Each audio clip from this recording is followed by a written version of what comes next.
స్వర్గలోకంలో విహరించే ఇంద్రుడి విమానం ఓసారి ఆగిపోతే ఓ భక్తురాలి గాలి సోకి విమానం మళ్లీ ఎగిరిందట. ఆసక్తి గొలిపే ఆ విశేషమైన కథనాన్ని మీకు అందిస్తోంది నేటి పరమార్థం.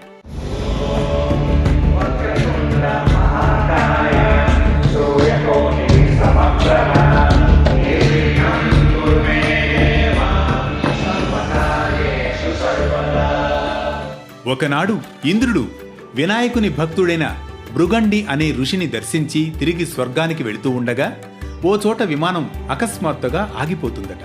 ఆగిన ఇంద్ర విమానం అద్భుతమైన వెలుగుకు ఆశ్చర్యచకితుడైన ఆ దేశపు రాజు సురసేనుడు ఆ అద్భుతాన్ని ఆశ్చర్యంతో తిలకించి ఆ ప్రదేశంలో ఇంద్రుని చూసిన మహారాజు ఆనందంతో నమస్కరించి విమానం ఆగడానికి కారణమేంటని అడుగగా, ఇంద్రుడు సురసేనుడి రాజ్యంలో పాపాలు అధికంగా చేసిన వ్యక్తి యొక్క దృష్టి సోకి విమానం మార్గమధ్యంలో అర్ధాంతరంగా ఆగిపోయిందని చెబుతాడు.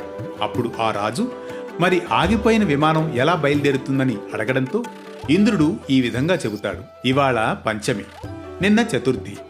నిన్నటి రోజున ఎవరైతే ఉపవాసం చేశారో వారి పుణ్యఫలాన్ని తనకిస్తే విమానం తిరిగి ఎగరగలుగుతుందని చెప్పాడట. అప్పుడు సైనికులంతా చతుర్థి ఉపవాసం చేసిన వారి కోసం రాజ్యమంతా తిరిగినా దురదృష్టవశాత్తు ఎవ్వరూ దొరకరు. అదే సమయంలో వారికి వినాయకుని దూత ఒకరు మరణించిన ఒక స్త్రీ శరీరాన్ని భుజంపై మోసుకొని గణేశలోకానికి తీసుకుపోవడం కనిపిస్తుంది.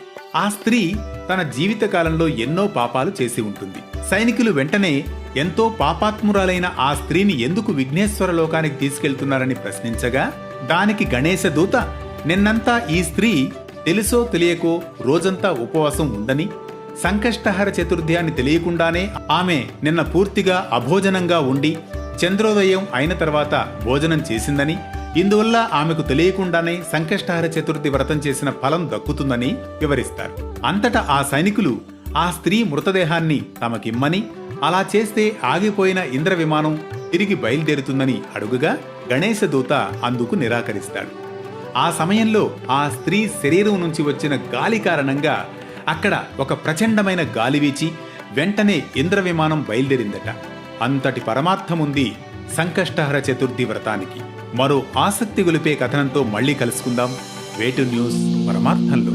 सुखकर्ता दुःखहर्ता वार्ता विघ्नाची नुरवी पुरवी प्रेम कृपा जयाची सर्वांगी सुंदर उटी सिंदुराची कंठी झळके माळ मुक्ता फळाची जय देव जय मंगल मूर्ती दर्शन मात्रे